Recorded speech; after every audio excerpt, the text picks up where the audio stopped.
13 Questions by Man Transcending. Manhood in the Digital Age.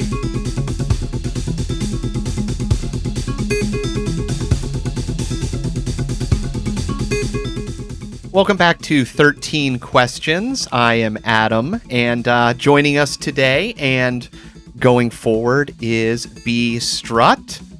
Hello, gentlemen. How is it going? So, kind of new, right? We got a new person here. Bill is going to be joining the show. He is going to be hosting and doing a whole bunch of other things as well. It's actually really exciting. I've been kind of yearning to have a partner in this. Darren and Graham, when they did the original 13 Questions, had incredible banter, with guests and recordings.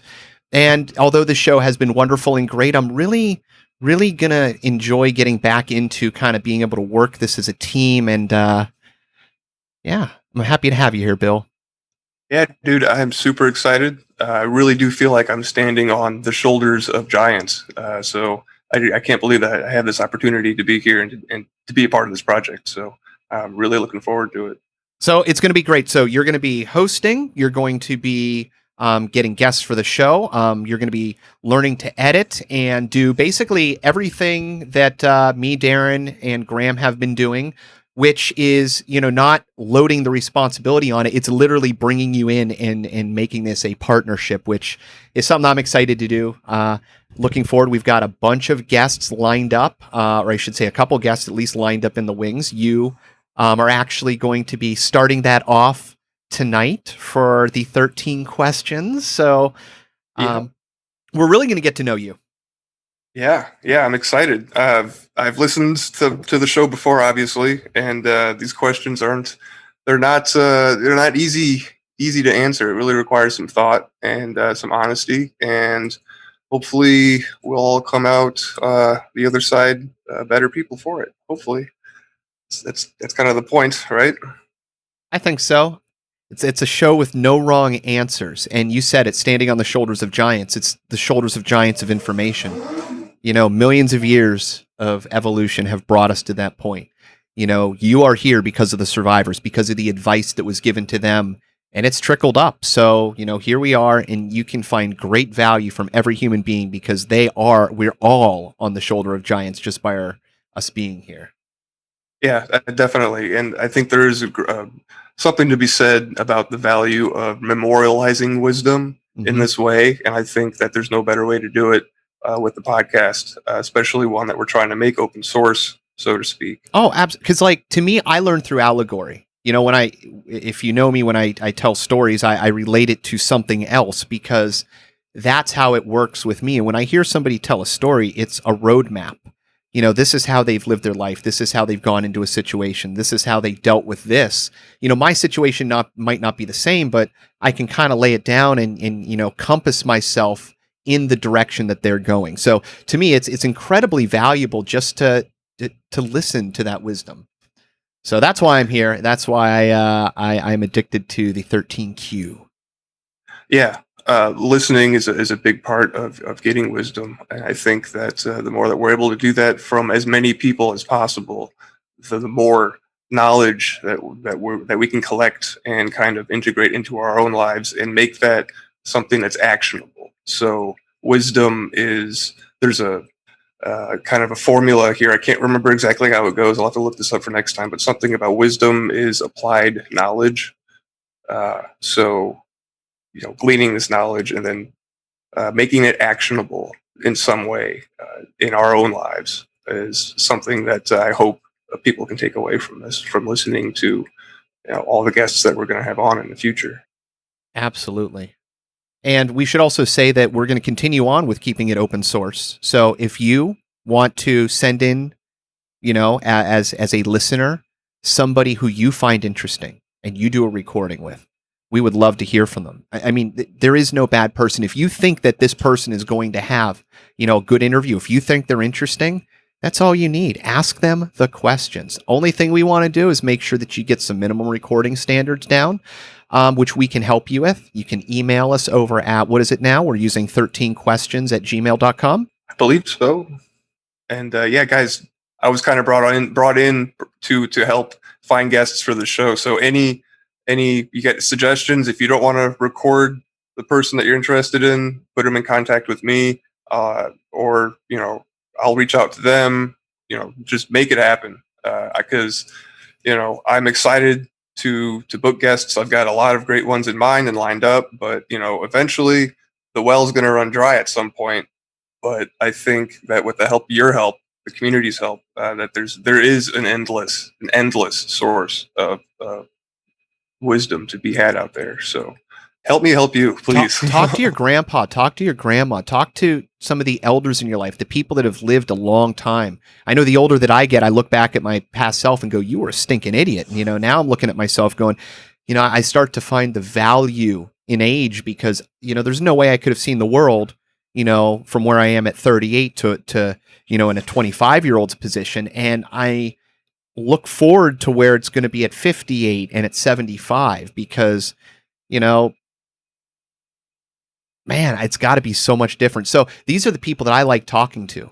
And, think about it this way. I mean, you can lock down some wisdom and knowledge for you, for your family, memorialize a person and bring knowledge forever. This is self-help type thing. This is it's timeless knowledge. These are podcasts that are not going to age in 10 years. These are some very fundamentals on living. And so I don't know, I'm, to say the least, excited to be here with you. Yeah. I think definitely talking to your elders has some value because their perspective, like they were the ones, like our ancestors were the ones alive back, 50 years ago, hundreds of years ago, or whatever. Like what they can remember is something that we can't remember. So having their perspective and really, really helps put a perspective on your current perspective, if that makes any sense. Like the shifting of time and culture, all of that can be taken in a snapshot. Yeah, and history is written by the winners, and it's really hard to see the truth without speaking to people who were there and who saw it. Because, I mean, look at, the news today. You can see the obfuscation everywhere. Well, we know it, but how do you portray that to somebody who's reading the headlines 50 years from now? Yeah, perception is everything. So, and we're also changing the show. So in a good way, we are going completely value for value, which I think is great. It's it's what you find value in us in. We've been doing a service where you would get access to the members feed. But what we've decided to do instead is we've opened up, we're still going to have that feed over there. If you're a member, you're still going to have access. But if anybody else out there is listening, we've got our Discord chats. The links are in the show notes. You can also go over to our website, 13questionspodcast.com, and you're going to be able to sign up through the Discord there. Through there, you can join our chats. But more importantly, you're going to get access to the full episode for free. It's going to have all of your bonus questions, everything laid out. You're going to have that. So it's more content for you. And if you guys like it, if you feel that it helps you grow, if you join the community and you find something there, help us make this better for you. We put a lot of time, we put a lot of work in this, we put a lot of love into this. I certainly haven't gained anything, monetarily out of this yet, but it's not what I'm in this for. I'm just saying that, we're doing this because we love it and we want your support so that we can make this thing better and be here for you. So, if you find value in that, I want this thing to grow. It's really hard for me to articulate into words the impact that 13 Questions has had on me as a host and being able to have so much that I don't know. I see the value for the listener, and I'm just happy to be part of this. Yeah, absolutely. This is something that we unanimously agreed upon. You, me, and Darren was getting rid of the paywall. We're gonna tear down the paywall and make it value for value. I think it's a lot. It's a lot more. It's more of an honest way for the listener to give monetary feedback if they want to. They can, you can make recurring, or you can do one time. You can set your own amount. There's no levels. you get everybody gets access to all the same content, no matter how much you choose to contribute or not choose to contribute. If you want to get the extra content, just go to the Discord server, and you'll find a link for it there, and hopefully you'll find a bunch of us hanging out there chatting too. So Yeah, absolutely. that's great also. I'm certainly on the Discords. If you need to get directly at me, just shoot me an at my name. Obviously, once you're in the Discord links, you're going to see me there in the list. Adam is a pretty common name, but Loyal is not. So you'll find me listed in there. Yeah, so I'm looking forward to hanging out with everybody in there as well. Yeah, I'm always on the Discord. Be Mhm. Strut. Sure, a lot of the people will know me from there already, so that's exciting. Yep, and I should I'll also mention that if you're not a Discord user or you don't have a smartphone, just reach out to us an email. We certainly want everybody to participate in this. We'll make sure that you don't get left behind. But the Discord link is a really great resource. It's a really great place to connect with us and to connect with everybody in this community. So yeah, connect. Yeah, guys, Discord's great. If it wasn't for that chat, I wouldn't be here right now. So a lot of stuff can happen when you start talking to people. So let's make it happen. Absolutely, yeah, and send us all your contact information through there, and obviously, or through the website and our email. So, is there anything else on the table about where the show's going or what we're doing? It's pretty simple. We're transitioning to value for value, and you're joining the team, which is freaking awesome. So, Yeah, I'm super excited. I guess I'll talk a little bit about how I found you, because up until this point, I don't think that we've really had too much interaction. I know you tangentially through Grimstake, Cruising with Stake. yep, I know you And through then, Grim, and I know you ancillarily also through the Discord chats through Grimerica. You're always around Grimerica. there. So yeah, I mean, we're not unfamiliar, but we, our interactions thus far have mostly been through setting this up and getting the technicalities going, and making sure that we can run the show for you. Which is actually why it's really exciting that I'm interviewing you tonight, because I get to learn a lot about you. This is going to be a true a bonding experience. So Yeah, buddy, we're it's going to be partners fun. now.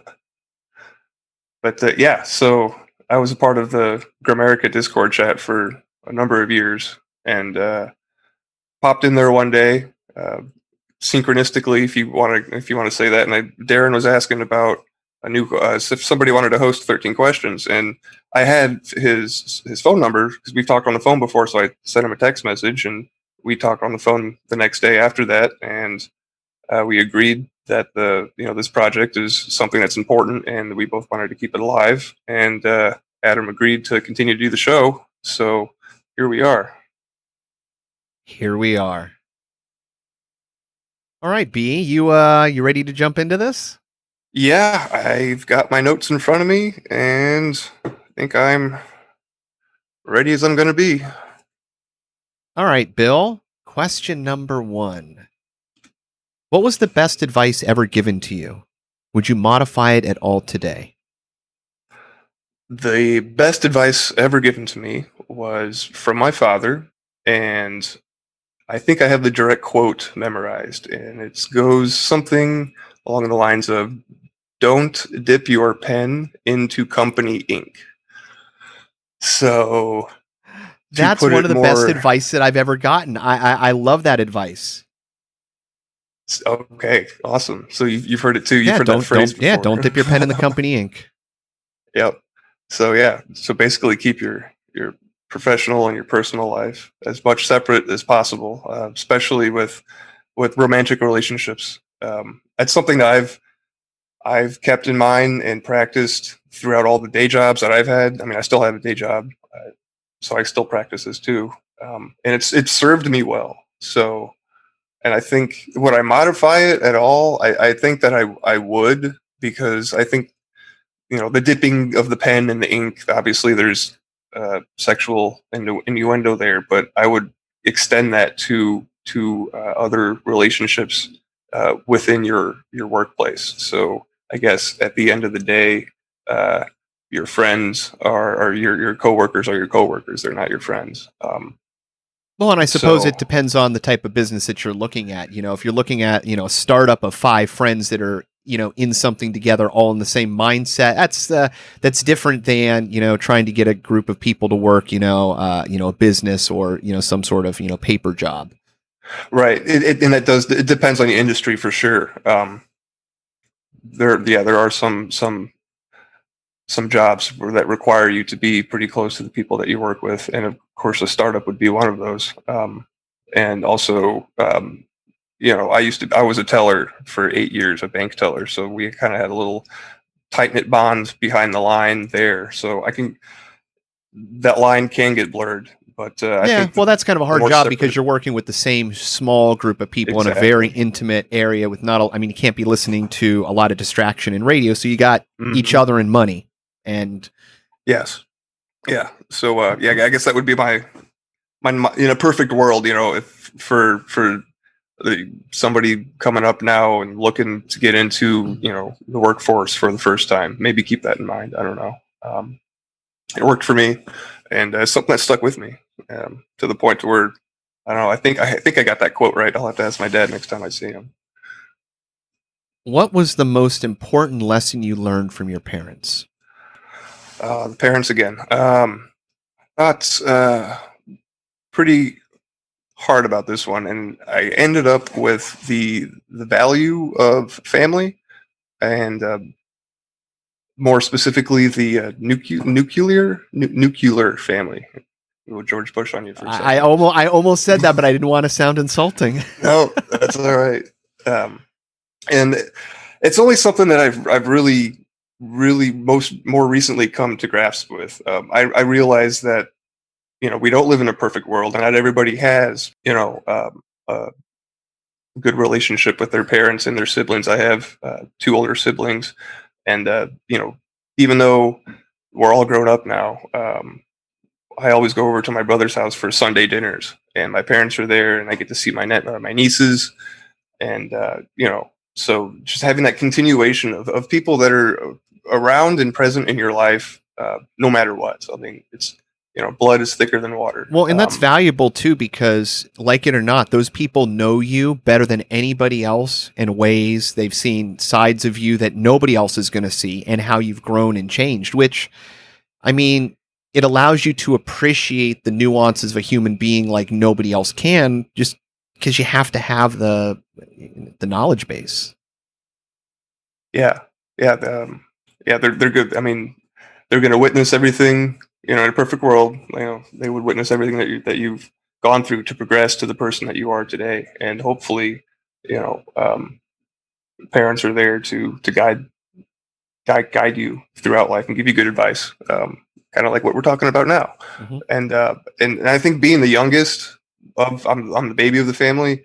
I always kind of think about how these people, if you're going to extrapolate time from how I would be the last one to die. So you know, enjoy the time while you have it, especially with older members of the family, like your parents or grandparents, because they're not going to be around forever. And so I try not to take my time with them for granted. So that also brings value to, those people that have been with you throughout your life, from start. Well, yeah, it can give you an appreciation on everything around because if you're valuing that time, I mean, even when you go back to the workplace or to other tasks, you see time in a different way because you see how it fades and how it ages and slips, and it makes you think about it. It makes you think about wasting time.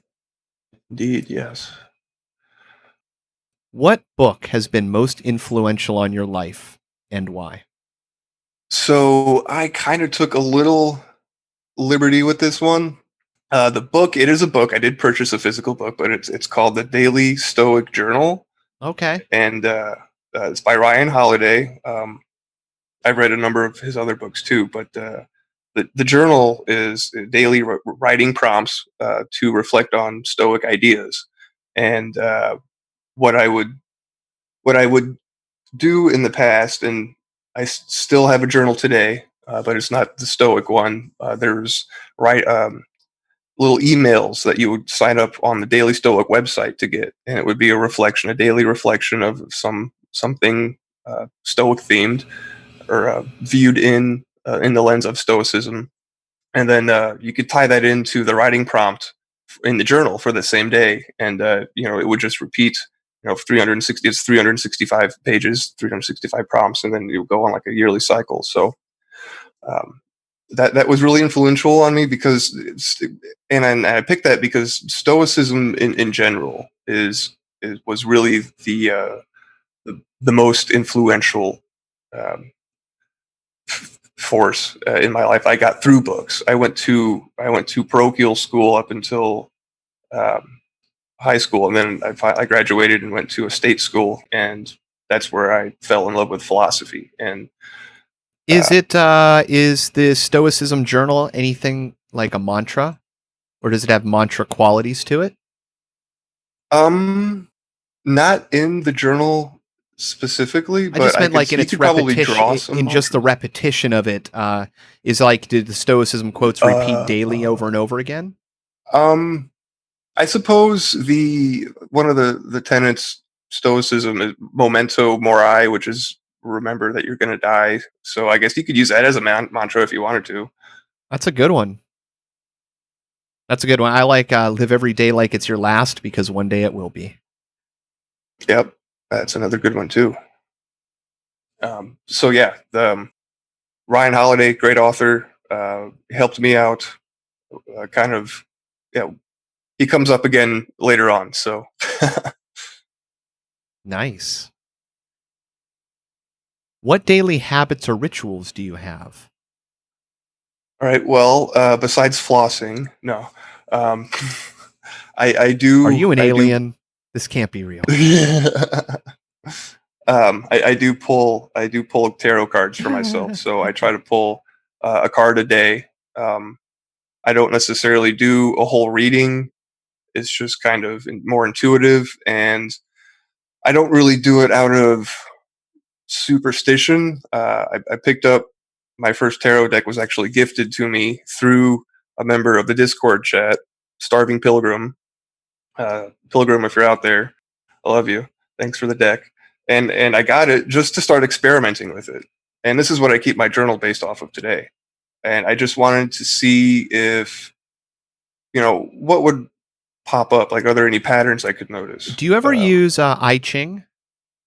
No, I haven't, but I know what it is. There's an And interesting app out there. It's a pay app. I got it many, many years ago listening to Coast to Coast. And it's Visionary I Ching app, I think is what it's called. And I had uncanny results with it. And one of the things that I found interesting is, I should probably go back into it. It's one of those things that I pick up every once in a while, use a few times, and then, put to the side. Tommy Chong was doing I Ching while he was in prison and was is a big fan. I think he was talking about it maybe on the Joe Rogan Experience, but it's somewhere out there in the ethers. But it's very interesting because it's kind of like tarot. You're throwing cards and then it's giving, or you're throwing the coins and then it brings you up certain cards that you read. okay, yeah. So it's another form of divination. Mm-hmm. I was just curious about it, and I started to use it, and some other synchronicities happened, and so I kept with it. So, and then that's what I mean, Well, that's what look, people try to poo-poo stuff like that, but random number generators are real, and they yeah. change with emotion and feeling with world events. So, I mean, how could the randomization of a process that you're involved with? To me, it's a circle within a circle. It's another form of antenna. Yeah, the cards themselves might not be doing something. However, there is a string of information and a string of some sort of influence within that, and you're just picking up on it. Yeah, um, yeah, interacting with those archetypes because It's a good way to put it. yeah, and when you break it down, if you want to take all the woo out of it, you can look at it as a psychological tool because what you really are really just having a conversation with yourself at the end of the day. Yeah, you're not predicting the future. You're not gonna know who wins the Super Bowl or whatever. It's more of a self help tool than anything, from what I've found. I found Scott Adams, not to steal the show from you, but he wrote about mantras in one of his books, and he basically said, I'm not asking you to believe in this. I'm just saying it works. It If you does say work. things to yourself over and over again, the universe does things you wouldn't expect. Opportunities open up. And that's kind of one of those beautiful. That's why I get obsessed with mantras and rituals and things that people do, because I've got so many ruts that I'm stuck forever in. But when you identify a rut, you can figure out, maybe I can keep myself repeating this pattern, and that pattern might just be in my mind. And whether it be it's just through the paths that I take, or who knows, maybe some sort of larger connection. Either way, something people should be aware of. Yeah, for sure. Yeah, I've had a lot of synchronicities line up with the cards. It's fun. It becomes fun, and that's why I continue to do it and keep track of the cards I pull each day, and kind of keep track of the events that are happening around my life and see how they sync up. Have you found any pushback from friends or anybody on it, or is that? Um, well, yeah, more a little bit from my family, but that's coming from older conservative parents, so that's to be expected. But among my friends, no, and but it's not really something I talk about either. And a lot of my friends are on Discord, so I'm sure that whole community already has an idea. Well, people play with regular decks of cards, and they don't understand that there's some pretty deep symbolism that goes into those. They're from the same ilk, so Yeah, they're playing with magic, and they just don't realize it. definitely a lot of occulted knowledge in cards and dice and a lot of games actually. But If I were to ask your best friend, what is the one thing they would say you need to work on the most, and why? I have a friend that's a pretty big gym rat. So he's one of my good friends. One of the only guys, one of the two guys I talked to from high school. And so yeah, he would say that I don't lift weights enough, which is true. I'm horrible at keeping an exercise schedule, and just like flossing, I think it's important to exercise. Now, what But what part of the country are you in? I'm in northern Indiana. Okay, so yeah, you vitamin D deficient, lot of indoor during the winter. Oh yeah, indoors, dry skin. You betcha. Name of my new band. What are you most curious about? I would say truth with a capital T. Going back to the whole philosophy thing. If you break down philosophy, philosophia, it's the love of wisdom. So that's always been my main driving force is to get. It doesn't matter what the truth is. I want to know. I want to know it. So And truth has weird forms, right? Like you can say this is how things work. You can look at nature, you can look at behavior. If you keep poking a bear, it's going to attack you. Well, if you go and poke a human, just because the law's behind you and they shouldn't attack you doesn't mean it's not going to happen. And so people, that's one of my favorite examples is, it's like, well, there are consequences to the action that you're never going to avoid, right or wrong. And that's a truth. But people want to tell you the truth is how you should or how things should be. exactly. Especially, yeah. So seeking out the truth, especially of things that quote unquote, the establishment wants to keep hidden. So that's really been my passion, is uncovering the hidden reasons behind why things happen and who made them happen.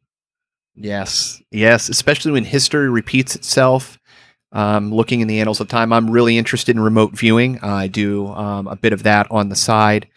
And you start to see the connection between time, the bleeding through of the past and its effects, and it's shown in the science. And so it gets really interesting for me when you're doing a show like this, and you're talking about improvement and living in different ways and taking in advice that whether we realize it or not, science keeps leading in the direction that we're probably having a much larger effect on our environment than we understand. And I think it's something that we should take very, very seriously and very personal. And I think that's why, when you put a lot of time and effort and intent into yourself to improve, that you can do great things you never thought possible.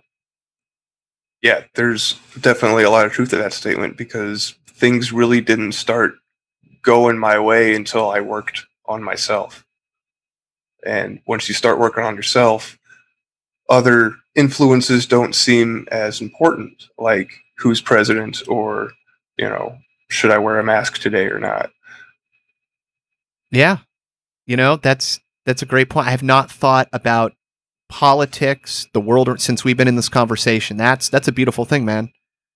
Yeah, yeah. I just think that maybe our listeners and certainly I'm going to grow in this way and personally through the podcast. So um, yeah, that's what drew me to the project. What was the most embarrassing or humbling experience of your life? This is the most embarrassing experience. I was shortly after my 18th birthday was Sunday night, and I was in my car with my best buddy, and we were smoking a couple bowls, and we parked in a different alleyway than we normally did, and there was suddenly some bright flashing lights behind me, This was your and 18th birthday? I think I had just turned 18, maybe 2 days Oh, before, terrible.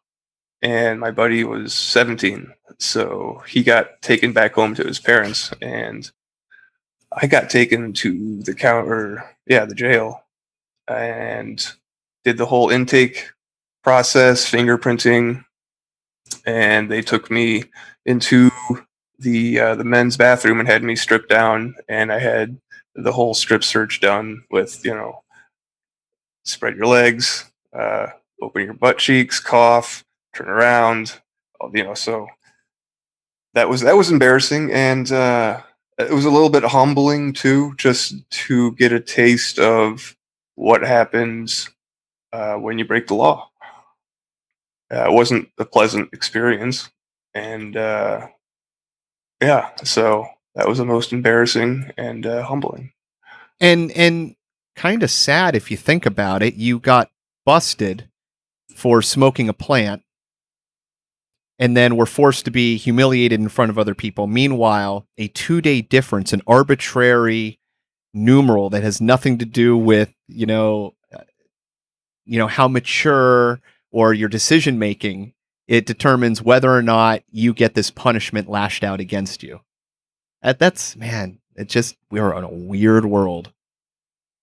Yeah, it was wild. There is a little silver lining, I guess. I guess the desk officer, after all that was over, kind of took pity on me, and he did call my parents, and they picked me up, so I didn't have to spend the night in jail, which was nice of that officer to do that because he didn't have to. Now, did that ever Um, impact you in the future for getting jobs or anything?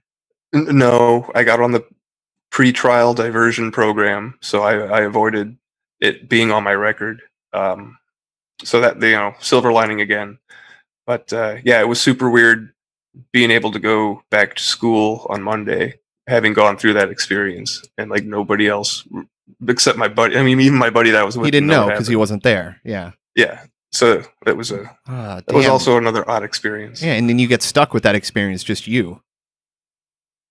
Yeah, yeah, definitely embarrassing and humbling. What is your greatest fear? And how did you overcome it if you did? Well, I put death as my answer. I think that Hmm. everybody has a fear of death to a degree. It is the great equalizer. It's something that happens to everybody. And Stoicism, again, philosophy helped me get over that. Um, What I th- what part of Stoicism assists in that?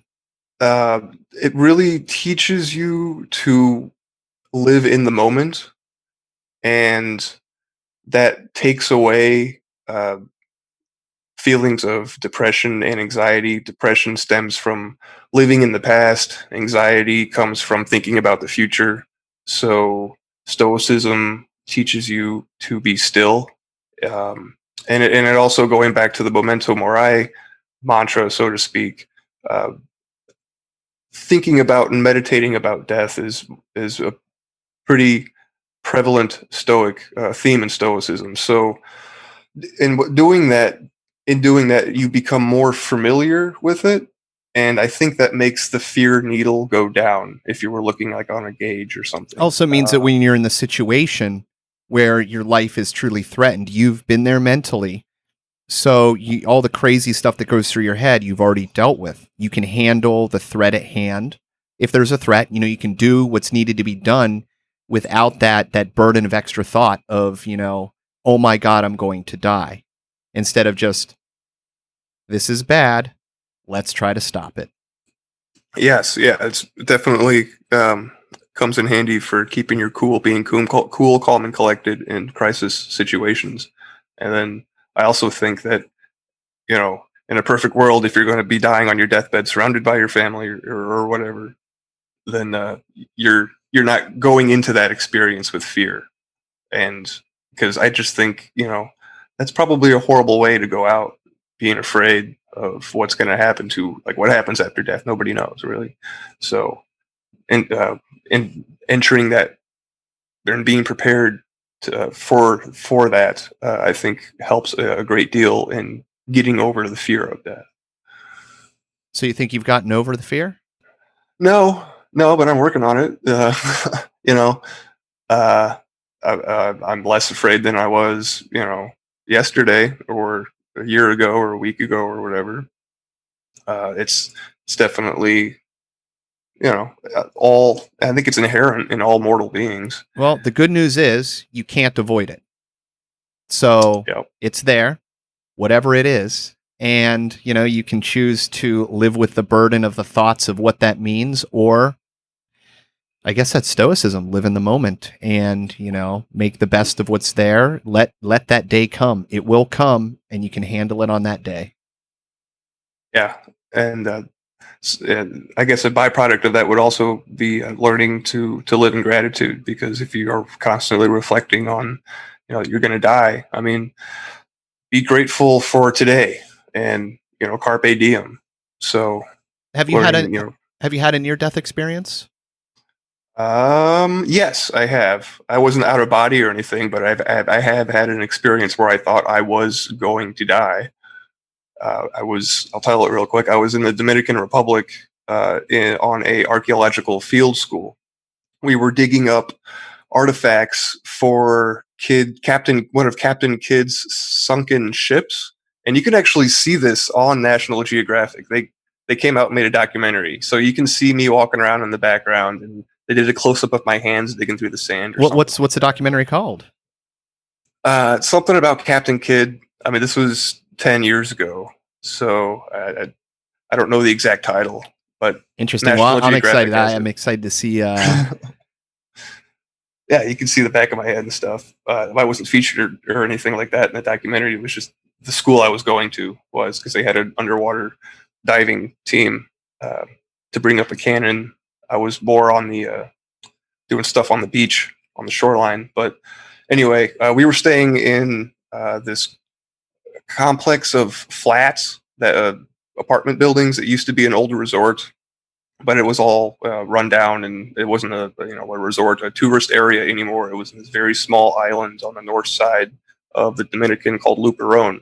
It's about 50 miles east of Haiti, and a huge thunderstorm blew through one day after we were done in the field. And the way that our rooms were situated, I was on the third floor with my roommate, and my professor was on the second floor. He had his own room, and that's kind of where all the students were hanging out.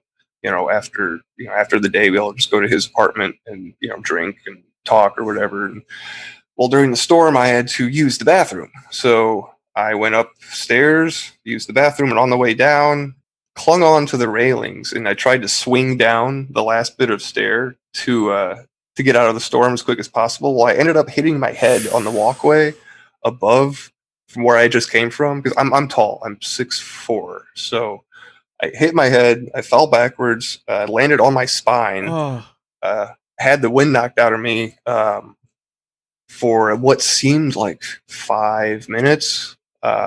Eventually, was able to stand up and kind of go lean over the railing.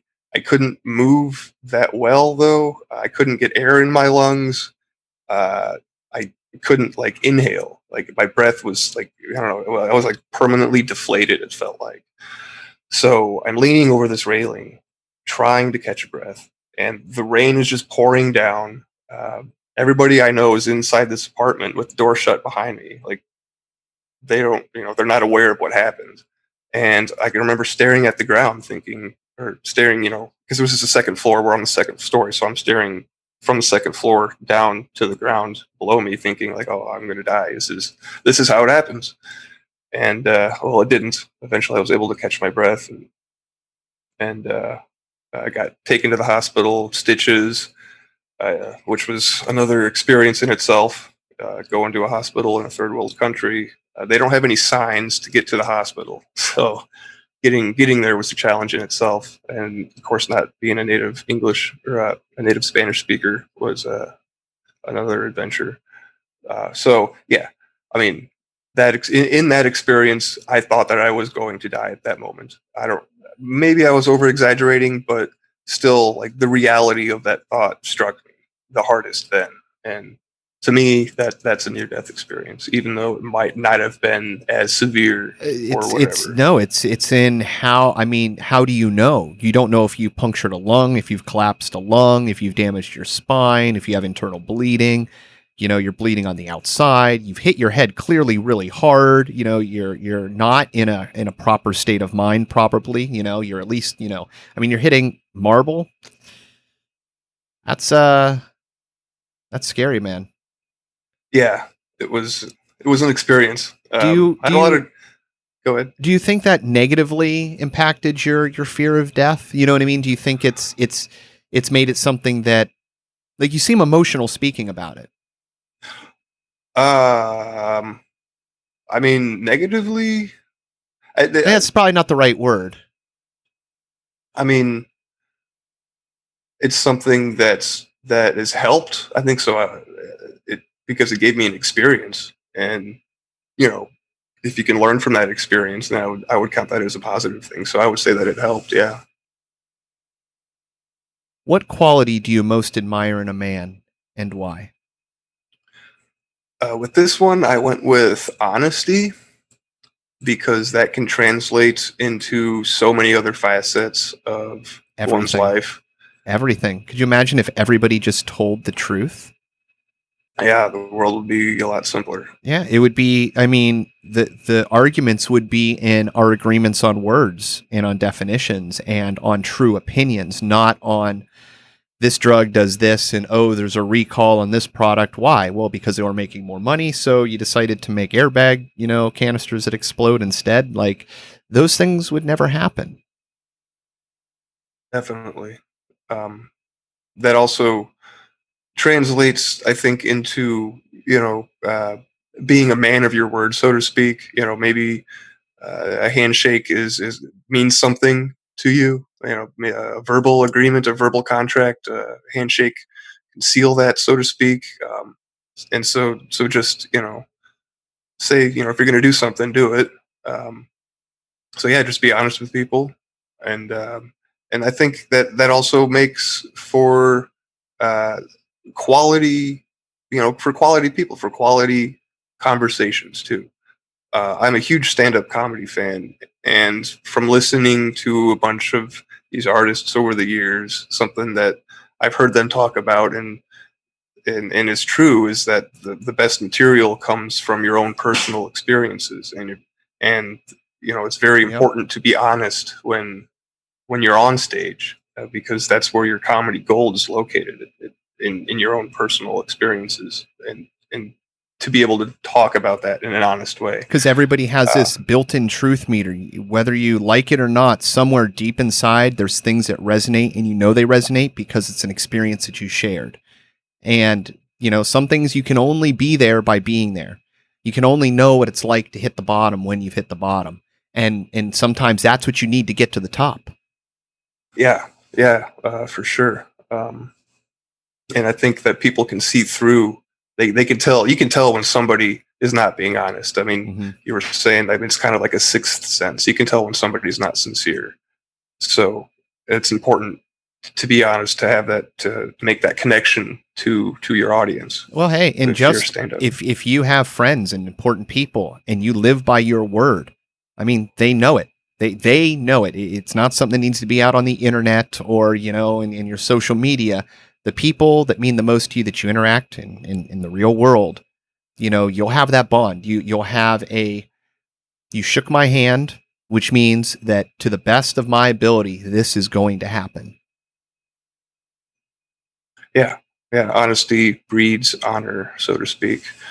And having that quality within your group of friends is probably something that we all want to have. Yeah, well, especially if you lead your life by an honor, and it's visible. When you make mistakes, people are going to know that, you know, it's kind of like the Jon Snow. You know, it's you're trying to do the best that you can and keeping your honor. And you know, sometimes you don't make the right decision. Sometimes there is no right decision, but you can at least see it. You know, you see that there isn't a selfless or a selfishness there. Yeah. And speaking of making mistakes, that's when it becomes even more important, to be honest, to be able to admit when you are wrong or made a mistake or fucked up or whatever. It takes, you know, some integrity to do that. Who were or are your role models and why? Role models. I put podcasters for this one. This is something that I thought about and thought, you know, this is probably the best answer I can come up with, especially in the digital age. I mean, the show is supposed to be talking about what it is to be a man in the digital age.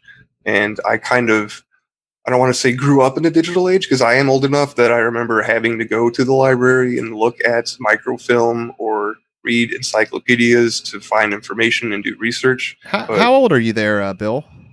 I will be 32 in 2 months. Okay. Yep. So you're right on that edge. Yeah. So I remember pre-internet. And then with the advent of the internet, you know, I was around to see the development of that. And I really didn't get into podcasts or listening to them until about 5, 6, maybe 7 years ago. And the ones I was drawn to were the ones in the truther community, so to speak. You know, people that are out there seeking the truth, you know, with a capital T, like we were talking about earlier, and you know, uncovering the layers of you know, propaganda or whatever that is piled on top of, you know, what is actually happening, what's actually going on. Well, it's a beautiful thing. Most people are good people and want to do good things with the information they're provided. And, you know, that's on the assumption that they're getting good information. And most people believe that there's good, but there's wolves in the world. There's sharks.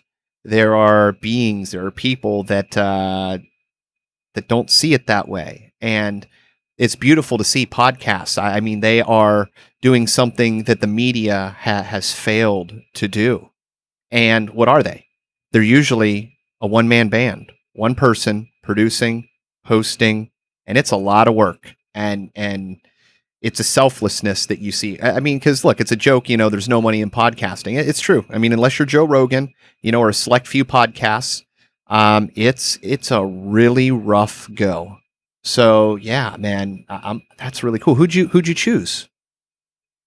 Who did I choose for As podcasting? did you have a particular host, or was it just podcasters in general? Oh, I mean, in general, I wasn't going to name names just because I don't want to play favorites. But I mean, obviously, Darren and Gramerica, I found them through Tinfoil or through Higher Side Chats. Oh, Tinfoil sweet! That's a nice route to come in. Yeah, Greg's awesome. Yeah, and then and before all that, I was listening to internet radio. I think it was Revolution Radio, and it's, you know, that whole network is just, you know, around the clock programming like a radio station. So yeah, that's what I used the internet to track down other people who I could learn from. And yeah, podcasting seemed to be, you know, the easiest way for me, because my day job, I work at a computer, so I'm stuck in front of that all day. So why not plug in a set of earphones and see what I can find out there? And you know? let's be honest, with today, education and learning, I mean, we grew up with books. stuff was bullshit. Half the stuff in school you got to unlearn. It gets you somewhere. It puts you at a place in the world. It gives you a general consensus of the bullshit other people believe, which I guess it's good for that. But, most things I learned, for certain, I know most things you learned, were, outside. They were on the internet. I mean, you can damn near, do everything you need to do to get a degree in almost any field.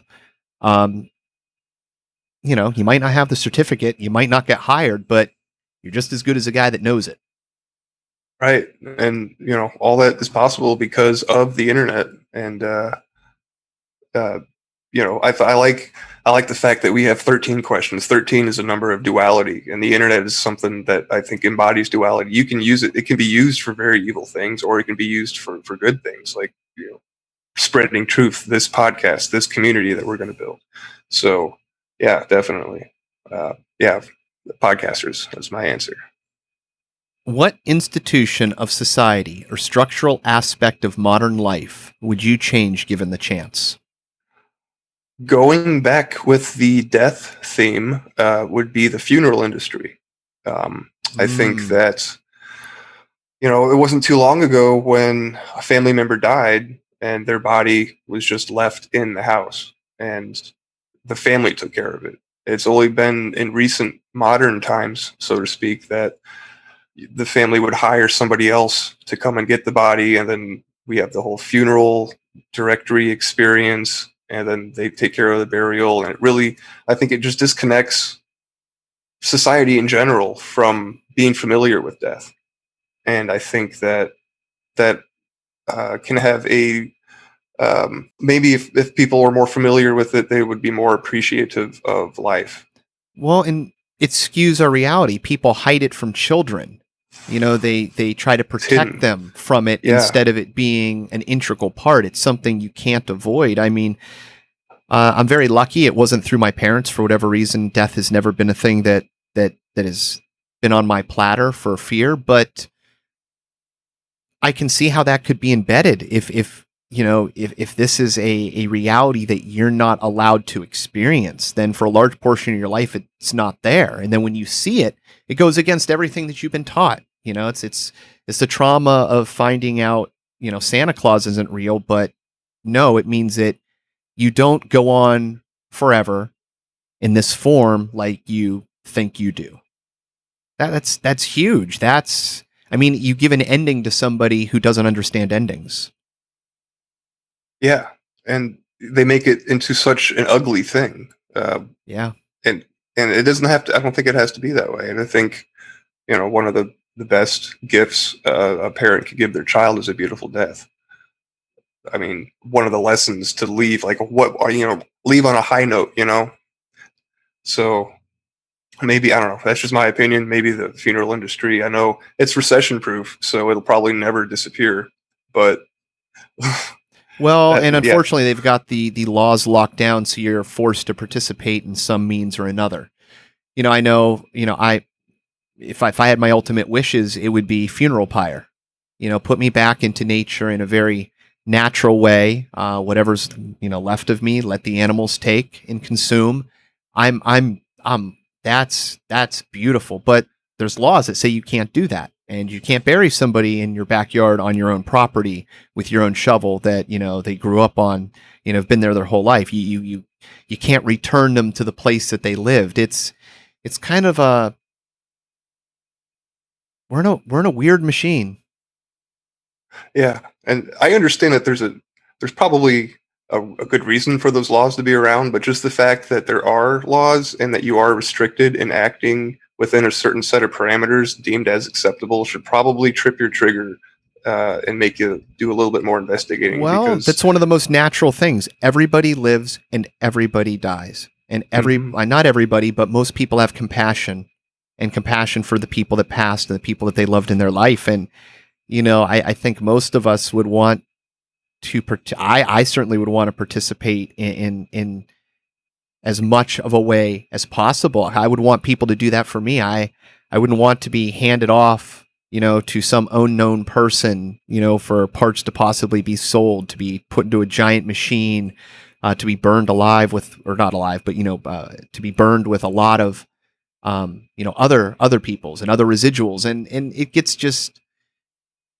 I don't want to be a Seems, cog. I don't want to be part of that. yeah. I'd rather be part of the natural system. I know I'll get there eventually, because Mhm. nothing lasts forever. Every embalmed body is eventually going to get returned to the earth, but I'd like to see it happen sooner than later. Sorry, I'm rambling here.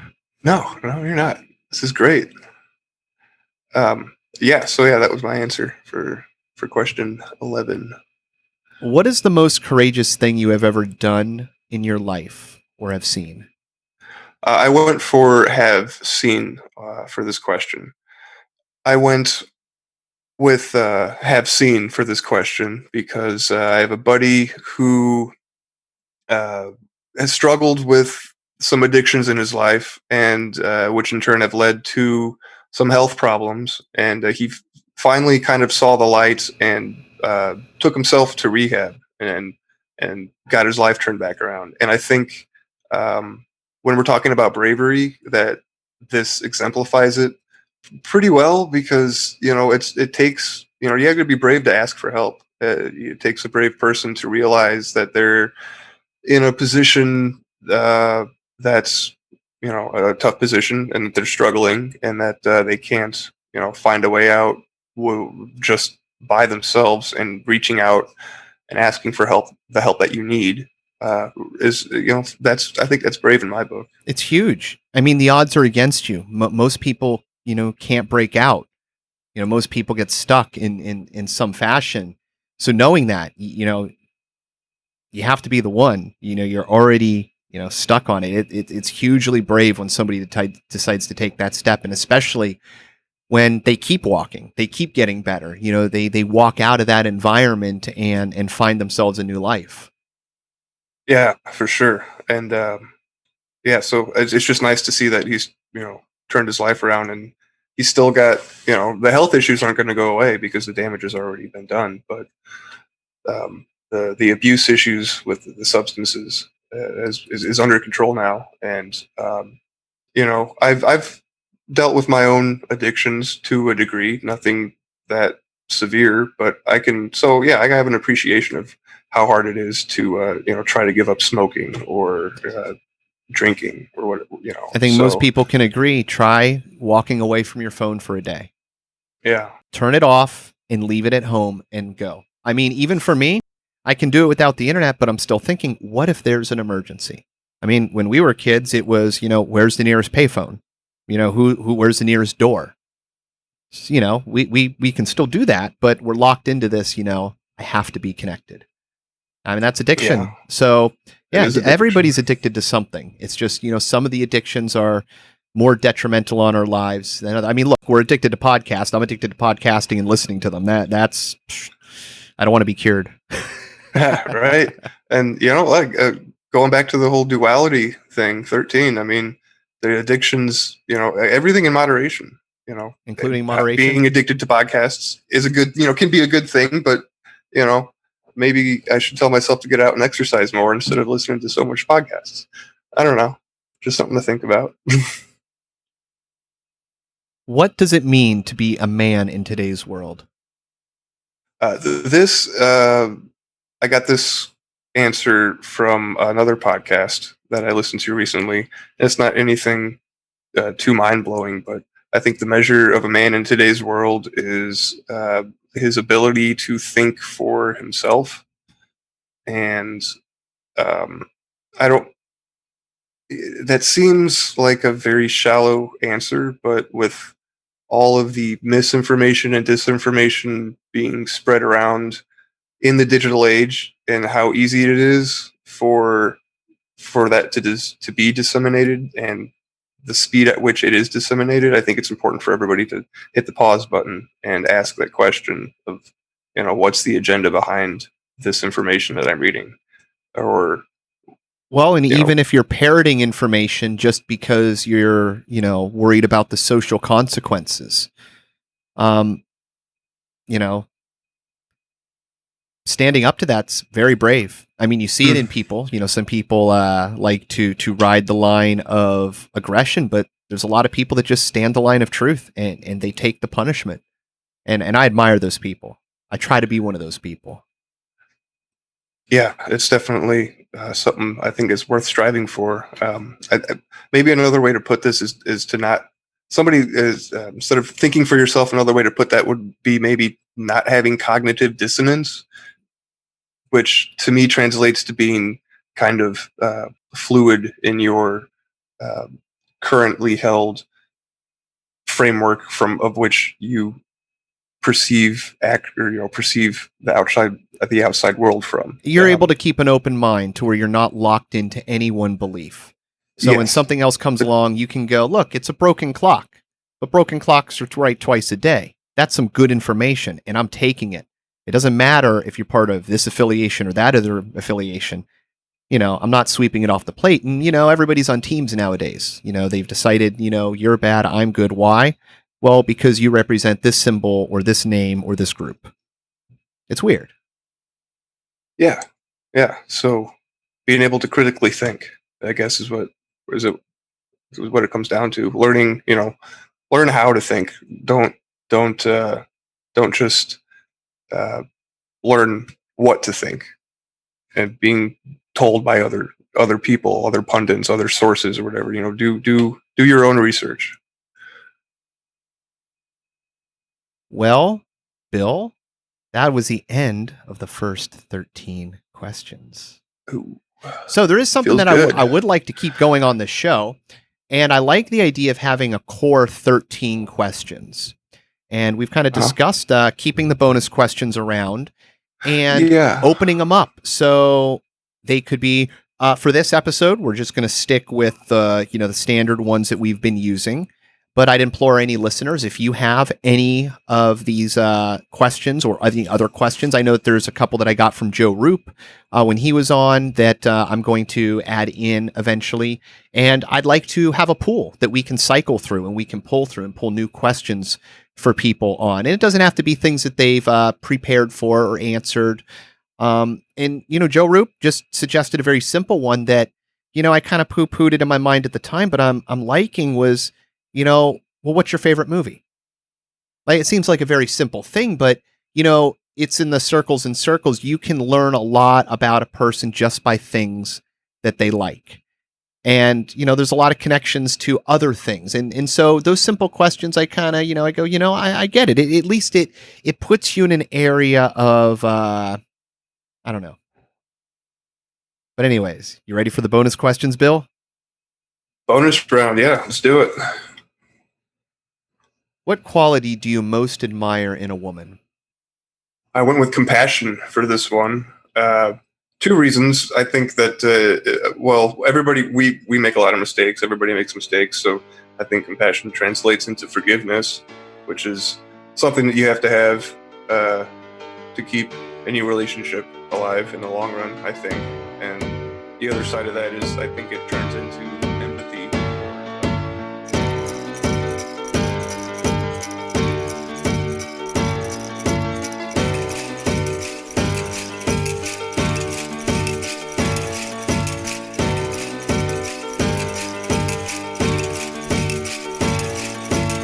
I wanna hawani.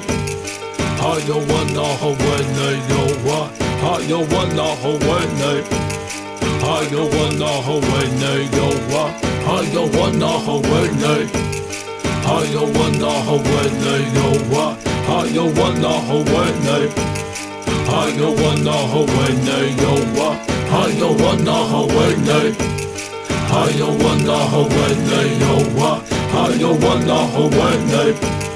I wanna hawani. Yo Why what? is one man rich and another man poor? Why we ain't satisfied? Why we gotta have more? Why your suicide rates on the rest so high? Why I tell you the truth but you say don't lie? Why is being a good father at an all-time low? Why is it acceptable? Yo, why I don't know. Why she blame him and he blame her? It's useless. Ask yourself this question. Why you making excuses? Why do parents gotta bury their kids? Why we text and drive, not caring how scary it is? Why it's so hard to forgive and leave the past behind? And if you did, then that's divine. Why don't you help your brother when you see him fall? Why do we act like God don't see it all? Why do we call them black, them white, them Asians and use labels? Now that's racism. I wanna hawani. Why? 하여원나 허원네요와 하여원나 허원네 하여원나 허원네요와 하여원나 허원네 하여원나 허원네요와 하여원나 허원네 하여원나 허원네요와 Why is there innocent people locked up for life, while some people can't say nothing nice? Why do we always gotta question what all of it means? And why won't you follow your dreams? Tell me why, the night when you took my dad, why'd you let me see my grandpa cry? And tell me why, and why do you choose to hide, even though you was born to fly? And tell me why, and why don't we turn from all the hate? And why don't we learn from all mistakes? Why do I keep on wrecking these fat beats? And teachers don't make more than professional athletes? And why, and why, and why, and why, and why, and why? 하여원나 허원네 하여원나 허원네요와 하여원나 허원네 하여원나 허원네요와 하여원나 허원네 하여원나 허원네요와 하여원나 허원네 하여원나 허원네요와